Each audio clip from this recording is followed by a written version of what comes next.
Hello, I'm QuilSniv, and this is QuilSniv Reviews. Say, y'all want to hear more about Derek Savage? Hello, darkness, my old friend. If you choose not to associate yourself with internet stuff like, this, then chances are you've probably never heard of Derek Savage. For all of you who don't keep up with this kind of stuff, he's pretty infamous for bringing down the reviews of I Hate Everything, Guestsheaux, and Josiah Clarke for the reviews of his movie last year. Man, it's actually getting really hard to keep reviews up these days. It's almost like it's a common trend or something. But I don't know why. What exactly did Derek Savage want to protect when he issued those strikes? Was it just some masterpiece that nobody understood? Was it that everyone misinterpreted his magnum opus? Something makes me think otherwise. Wait. Who the fuck said that? Hi, Quill. I finished all the reviews for the website. Holy fuck, how'd you get out of the dungeon? Well, it wasn't locked. Well, then go back and make some more posts or whatever you do for the site. But can't I help in the review? No! Honestly, you shouldn't have said anything else. Have a seat, make yourself comfortable. Thank you. So before we start, I'd like to just take a look at this cover. Now, I'm going to ignore how utterly crap the design looks, because honestly, it's a low blow, and instead focus on how the 5 actors portrayed on the front aren't even all named. Yeah, we got Miss Fox and Mr. Estrada over here, and our ever-so-lovely Derek Savage, looking mighty enthusiastic, can I just say. And of course, our titular character, Cool Cat. But what of this chick? What's more, Vivica A. Fox and Eric Estrada are barely in this thing, and yet they get name-dropped, while this anomaly is one of the main characters, and she doesn't even get to have a name on the cover. I also can't help but laugh at how Derek Savage put his own name on this film, like, gee, I'm sure my presence will surely sell this movie.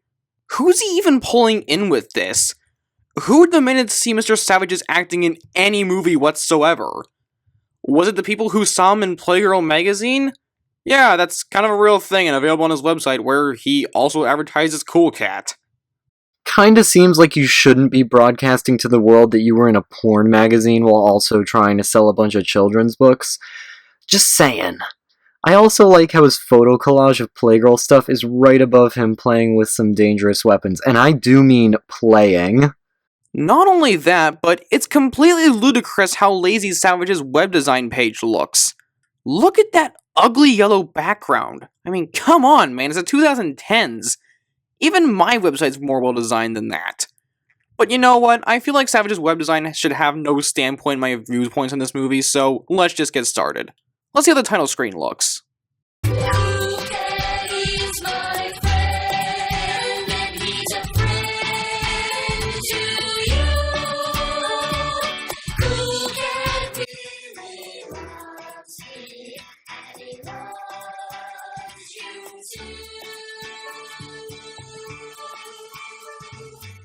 What the hell am I even looking at right now? This is by far the worst title screen of all time. The song sounds like something that might be played over and over again for torture purposes. Cool Cat over here isn't making things any better, and Jesus Christ, why is the background so trippy? We haven't even started the movie, and I already have a headache. Someone really liked Earthbound, apparently. Try looking at this monstrosity for 20 minutes, desperately searching for the remote to start the movie. Imagine this horror going over and over again. Imagine what it can do to your psyche. Imagine the ramifications of this.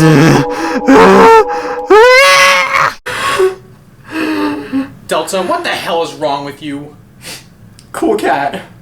Cool Cat is wrong with me.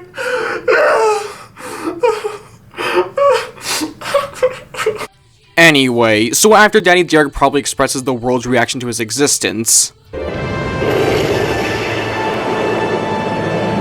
we get the weirdest opening to any movie I've ever seen. This is a special news report. We have terrible news. Bullies have been picking on children everywhere, and it is tragic. There has to be a way to stop the bullying. Help! Help! He's everywhere being bullied! Help!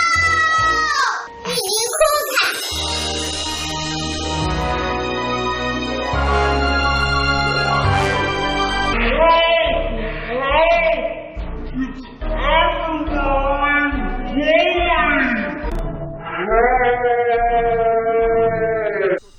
First off, they use the exact same effect twice with the newspapers and just change out the pictures because you can see that the headlines are all basically the same. Also, this intro seems to suggest that Cool Cat is already famous and has already saved the kids. But not only does this not seem to be the case at all, and not only does he not really save that many kids, but it seems kind of pointless for your movie's title, Cool Cat Saves the Kids, to be an action that was done off-screen. We get our establishing shot of some creep surrounding Cool Cat's house, but no one really seems to care at all this is happening. I think the shadow there was a mistake. This entire movie was a mistake. Well, apparently Daddy Derek seems to think so as well. Throughout the entire movie, we see several shots and audio clips that were changed around because your movie sucks criticized him in his own review. And it's kinda sad because those previous renditions made the movie even better through their surreality. What's weird about these changes is that Derek over here only altered a couple of scenes, leaving in some glaring mistakes. Overall, it's a really odd and obvious edit that doesn't improve the movie's quality that much. Also, note that the footage here is of the unedited cut, but we'll point out some of the changes we noticed in our copy. So anyway, we cut to Cool Cat doing something. Wow, this looks great! Here you go, sign. There's the finishing touches, and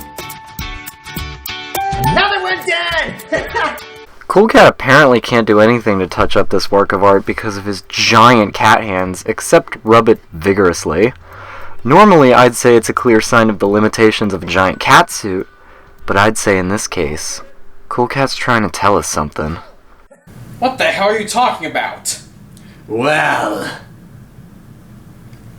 Think about it. This movie demonstrates perfectly the struggles of one such as Cool Cat. It compels us as individuals to chip in to help those disadvantaged few. What the fuck are you talking about? Talking about making a change, Quill. About making a change.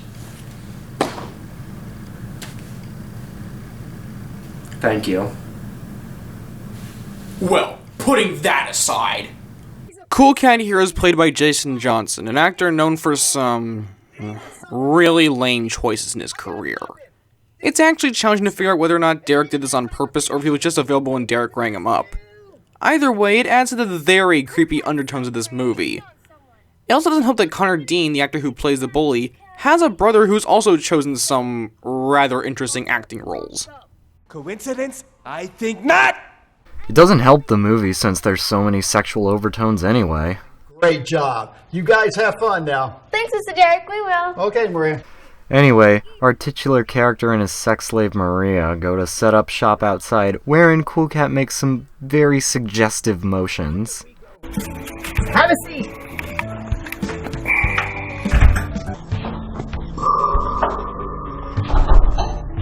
It is at this point that I should add that Daddy Derek decided not to cut out the heavy breathing of the cameraman. And here's our office.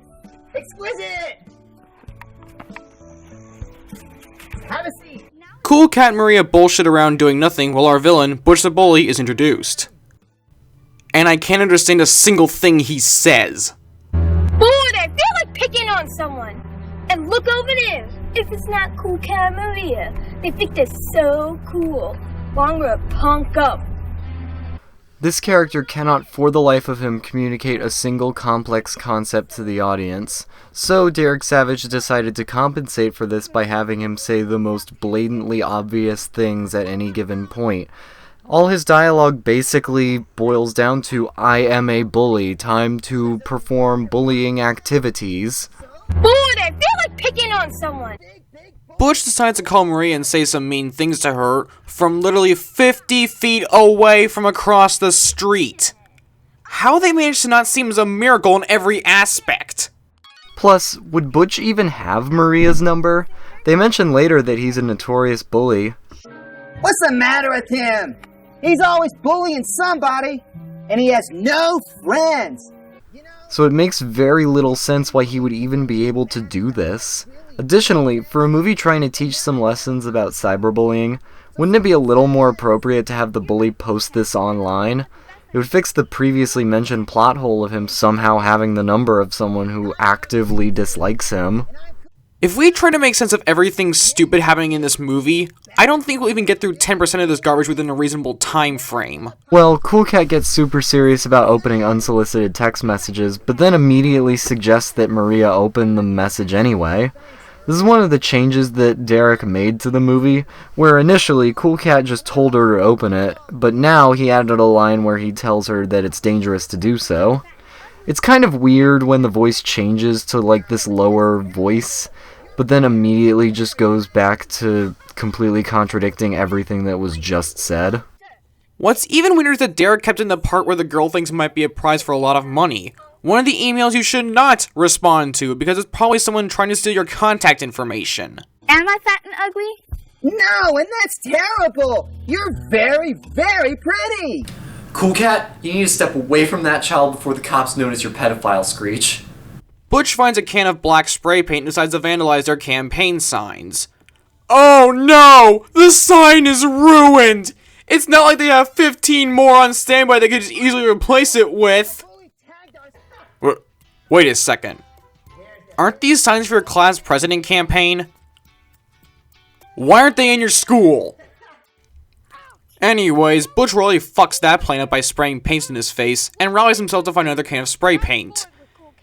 In the exact same place he found the last one. Okay, so why is he expressing surprise when he already found one there? And shouldn't he have seen it earlier? Butch then rounds up some henchmen. I guess he's making some kind of gang? That's a perfect spot to put the B on. And that B stands for bad boys. No, it don't. I bet it stands for Butch. Shut up! I already said what it stands for. I'm with him. I bet it stands for Butch, too.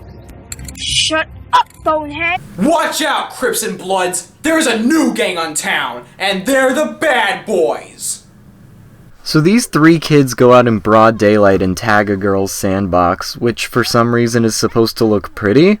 When I had a sandbox, it was covered in sand, so maybe I'm not one to compare. The bad boys. I'm sorry, I can't take them seriously with that name. What was the name Goof Troop already taken? The bad boys then decide to take a wall, and Cool Cat begins his stint as a vigilante crime fighter. Oh, and he begins the recording for his new album, Word Stumble. He's about to graffiti our neighbor's wall, and it's not cool to paint on someone's wall. Cool Cat's so brave. Yeah, he's a real crime fighter. So the 20-something-year-old in the cat suit then decides to prove how he's super brave by backing two defenseless children against a wall and talking about how much he loves them. The truth is, there's a lot of people that love you and care for you.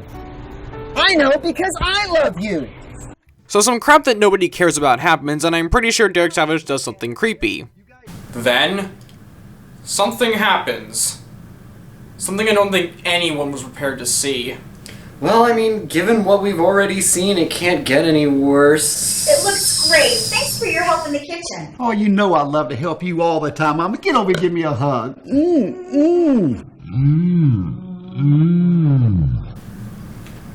It only has to work once. What the hell are you doing? Look at what we're dealing with here.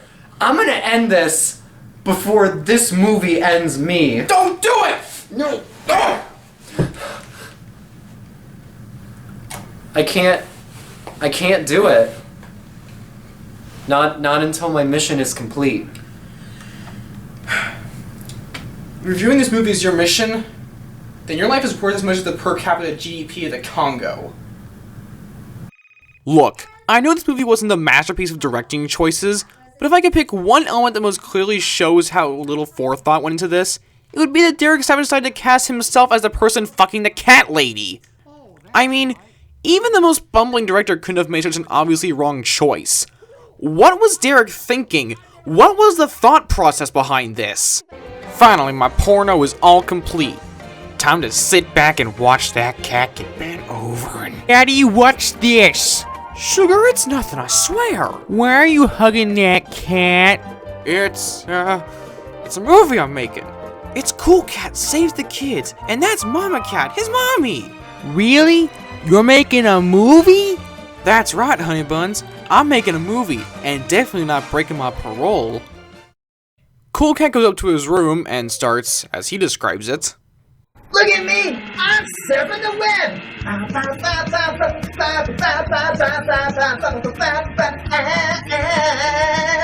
I find this horrifyingly disturbing.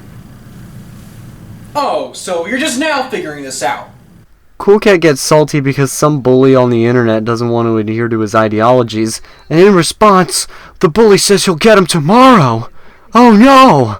We then see, and then we see,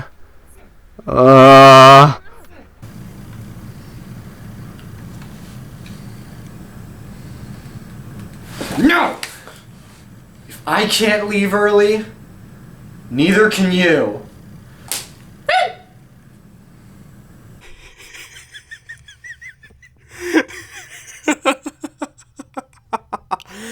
what the absolute hell is this? Did Cool Cat just load a system full of ecstasy before going to bed? That's the only viable option I can see happening apart from maybe watching some Leafy is Here videos.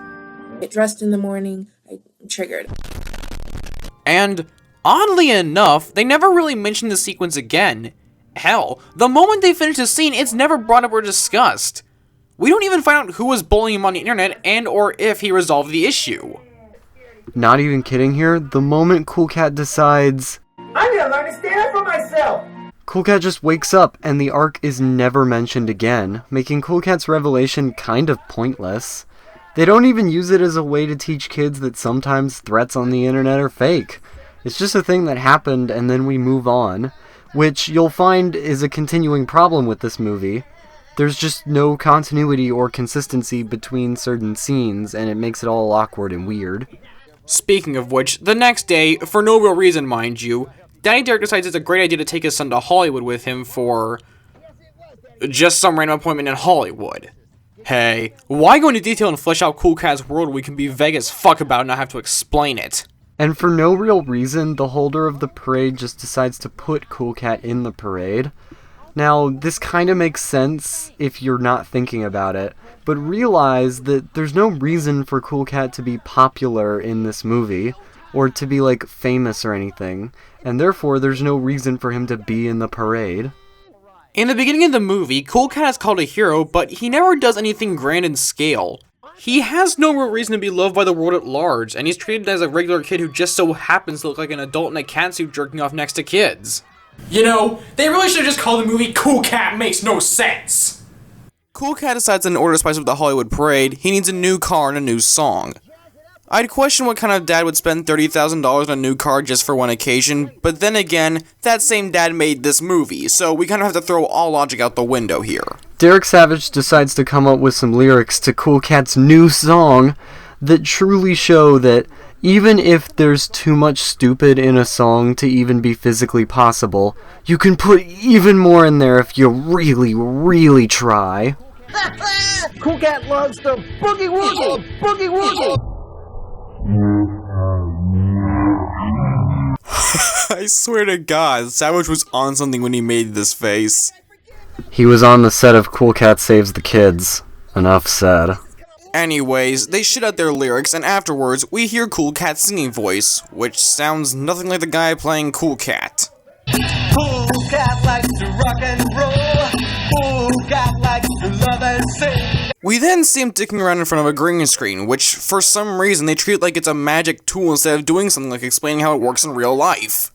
Next, they decide to literally do another song right after they just did a song, which makes me feel like Savage doesn't really know how to pace his movie. Anyway, they go to the Hollywood parade and start calling off a bunch of cars from movies I never saw. Except maybe Ghostbusters. I took the label off this because I don't want any problems. I don't understand any of these references, and I'm far older than the target demographic to this movie. I mean, it just seems weird that Derek would make an entire sequence in this movie that has nothing to do with anything. Yeah, what does this have to do with bowling or gun safety anyways? This part of the movie could have been cut out entirely and nothing would have changed significantly. You are dealing with children, Derek. Their attention spans aren't that long, and you're putting in this garbage they don't even care about. Nothing in this sequence furthers the story because you clearly had to diverge the plot just to write this in, so why even add it? Easy. It was cheap. What? We can easily see that Derek clearly just stole the footage off the internet. It's just obviously ripped from some local news program. Holy shit, you're right! Look, there's Eric Estrada a full 10 minutes before he's supposed to be in the movie. I'm going to milk it for everything I can. Also, Derek clearly had no idea how to cut scenes that moved to the next day. It's either this weird sleeping transition, or he just jump cuts and a character wakes up, or states that it's a new day. And by a character, I mean Cool Cat. It's always Cool Cat. So after the pedo sunrises, we have Cool Cat visiting the film's star power. Because movie. Yep, that's right. Meet the celebrities who really have no reason to be here. Vivica A. Fox and Eric Estrada. Something tells me that either A, he won a bet with them and they were forced to be here, or B, I'm going with YMS's theory that Derek just got him drunk as hell and managed to barely sober him up enough to get a usable take or two. I mean, the latter seems to be a bit more likely. Butch the Bully manages to somehow break through a celebrity's security, and Vivica and Eric decide to do absolutely nothing about Butch harassing 2 children, even though just seconds ago Vivica said, "You better not be a bully because I don't like bullies." So Cool Cat gets sand in his eye and absolutely loses his cool. Get it? I'm so funny. Actually, this scene illustrates a major problem with the rest of the movie in that Cool Cat, when getting bullied, usually acts really aggressive. Why do you want to be a bully? Bullies never have any friends. Then, when someone else gets bullied, he acts super rational, at least as much as any character in this movie can be, and tries to mediate the situation, which lies in stark contrast to the way he reacts when he gets bullied, so he's kind of a hypocrite. So after receiving some bullshit advice, Cool Cat and Maria fall under Butch's destructive eye once again, and somehow, just screaming loudly at him is all it takes to send him packing. I love you, and I've had so much fun playing with you. Let's all be friends, and together we can stop bullying. Yay! So far, you haven't really stopped much of anything, which brings into question the beginning. You know, when you said you stopped all the bullying? Coming back to my previous point though, even though we see Cool Cat try to get other bullies to explain why they're picking on other people, we never see this attitude reflected when Butch is around. It paints Butch as an irredeemable character, and even gets to the point where Cool Cat and Maria don't help Butch when he gets spray paint in his eyes. That's what he gets. My daddy calls that payback. So does my daddy. In fact, my daddy says, what goes around comes around. That'll show him. I mean, I know some people are jerks, but it's not a very good way to teach children these messages. Well, it's time to transition to the next pointless and unrelated scene. Are you guys ready? Too bad! We're stuck here, you should be too. Cool Cat, Maria, and this random kid who we literally just met decide to hang out, and Red Shirt Boy over here brought his bouncy ball. Yay! So the waste of oxygen and pubic hair drops the ball and nearly gets hit by this oncoming car. Unfortunately, he survives. I know, I would love to see this movie finally get the R rating it so rightfully deserves. Their afternoon is then interrupted by Derek Savage's voice on the radio, stating that a bully has been stealing candy from babies. And if that kid over there's a baby... Help! A bully just stole my candy and he's right there! Well, I guess it explains why he's too imbecilic to actually stop Butch. Cool Cat does his quirky pedophilia gag. That's horrible! I love babies. And decides, upon seeing Butch, that he will enforce his own twisted version of the law upon the land. Now, take note of how 2 minutes ago he said look both ways before crossing the street. But always look both ways before crossing the street.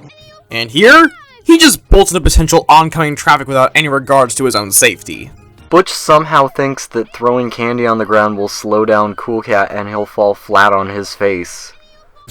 You know, maybe that nameless candy is like a tripwire, and there's a candy for every occasion. So, like, Green Arrow? Yeah. That's stupid. Well, I've got a candy right here, let's try it out. Try it out! As Butch makes his getaway, he just happens to run into a police car driven by Derek's porn star buddy.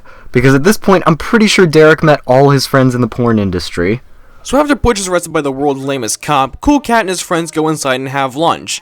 But then the shocking twist comes when apparently there wasn't enough evidence to pin the crime on Butch. If only our criminal justice system had some way to catch candy thieves in the act, then we'd have a better America. You know, maybe you should hire some actual cops instead of frickin' porn stars. They go outside to play treasure hunters. And of all things they could find in their backyard, they somehow stumbled across a pistol. Almost like it was conveniently placed there for a film. No. The first thing we need to do is to stay calm and don't touch it. Then we should tell our parents and teachers about it. Nope! Mine! Butch the bully, fresh out of prison, somehow gets into Cool Cat's backyard and steals the gun. I can bring it to school and take everyone's lunch money. It's going to be that time for me. I think Derek threw a dart at a bunch of post-it notes full of traits to give this bully character, and the two he went with were nefarious villain and fat guy. Well, it's better than being blander than Mama Cat like Marie over there. Butch takes the gun away, and Daddy Derek decides the best thing to do will be to send Cool Cat's friends home alone when there's a mentally unstable child with little to no parental guidance, with a criminal record, and a gun he's threatening to use.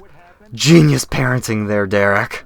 Even though I'm sure you're mistaken, I'll look into it, Derek. Hey, thanks, James. Take care. And by look into, I guess just poke his head into Butch's room, see if he was holding the gun in his bed, then shrug and leave. Oh, wait, that's the TSA. My bad. The next day, Derek walks Cool Cat and his friends to school a la Eye of the Tiger, but for some reason, despite planning to make tomorrow that time for him, Butch instead is just showing the gun to this random kid. By complete coincidence, the exact same policeman from yesterday comes and arrests Butch and his accomplice? Victim? I don't know. I think he might be from the spray paint shenanigans, but I don't care enough to actually find out. Put the gun down. Put the gun down right now. Do what he says, Butch. Don't be stupid. Put the gun down. Darn, they got me again. I guess it's gonna turn into a Brazzers porno. And for that matter, how did the policeman know that Butch had the gun in the first place? It'd be one thing if we saw Cool Cat and Daddy Derek call the police and have them arrest Butch, but if that happened, he'd already be in jail by now for possession of a firearm while on probation. And on that note, why does there only seem to be one cop patrolling the area? Was this the only porn star Savage could afford to bring in for this project? So the day is saved, Cool Cat gets elected class president. I think he wins some stupid writing contest found in a Playgirl magazine. Must have left one of Daddy Derek's entertainment magazines. And the movie closes off with some ham-fisted BS shoved down our throat. Oh god, the movie's finally over. Wait. Could have sworn this was full a minute ago. Really? Nah, can't be. Yeah. There's not that many. Well, as soon as I recover from my nerdy drinking habits, well, wait, that was soda. Well, that was Cool Cat Save the Kids. And today, I have found what can be described as the single best and worst thing to happen to the film industry and humanity. Hello, darkness, my old friend. On one hand, the movie is a horrendous PSA stretched for ungodly amounts of time, basks in its director's ego, and wanks off the titular character as much as possible. It fails to deliver its message on any level. It misguides children into a false sense that you should enforce your own version of the law upon people, tells you can get bullies to go away by screaming in their faces, and now when a registered criminal gets a firearm, the safest thing to do is to go home in broad daylight rather than to stay where you are and have some form of protection. The number of porn stars and creepy undertones are a joke and only make Savage's rep look worse. I bet you somebody tried to stop it before it even got made, and it should have stayed that way. But on the other hand, the horrid pacing, rancid acting, and utter self-fellatio of Derek Savage's ego served to provide what could be possibly the greatest unintentional comedy since Tommy Wiseau's The Room. Everything that shouldn't go wrong does in the most hilariously incompetent of ways. But even with Savage's rushed edits, it's still an enjoyable experience if you want to fuck around in your room and waste time or deliberately screw with somebody's head. For kids though, some scenes will definitely bore them to death, and the messages are simultaneously too confused and too ham-fisted to actually be useful. Along with the fact that Derek actually had to edit his own movie after release to fix blatant problems with how the messages were portrayed in the film. But now we come to another important thing to discuss about this movie. Mr. Derek Savage, in the unlikely event that you went this long in the video without flagging it, we'd like you to know something. Your movie survives on how terrible it is, and as a writer myself, it tears me apart to watch people criticize and make fun of my work, and I understand how you feel about this entire situation. However, that being said, as creators of media, the people who consume that media are entirely within their rights to criticize it. And fair use laws allow any person to parody, review, and satirize media in order to comment on it, and your movie is no exception. Be honest with yourself. Is your movie successful because it's a quality movie that people enjoy unironically as a teaching mechanism? Or are negative reviews that simultaneously recommend people to buy the movie for themselves as a sort of comedy the real reason that you've been able to sell these movies? If you take this review down, you are literally silencing what is essentially free marketing, and you lose in the long run. Not only that, but every takedown has worsened the public's perception of you, as claims of favoritism, threats, coercion, and posing as a law firm are leveled against you. You have to learn to laugh with everyone instead of being a big baby about it, or you will fail as a filmmaker. Well, I'm QuilSniv, and this has been a QuilSniv review. Getting out of my house now?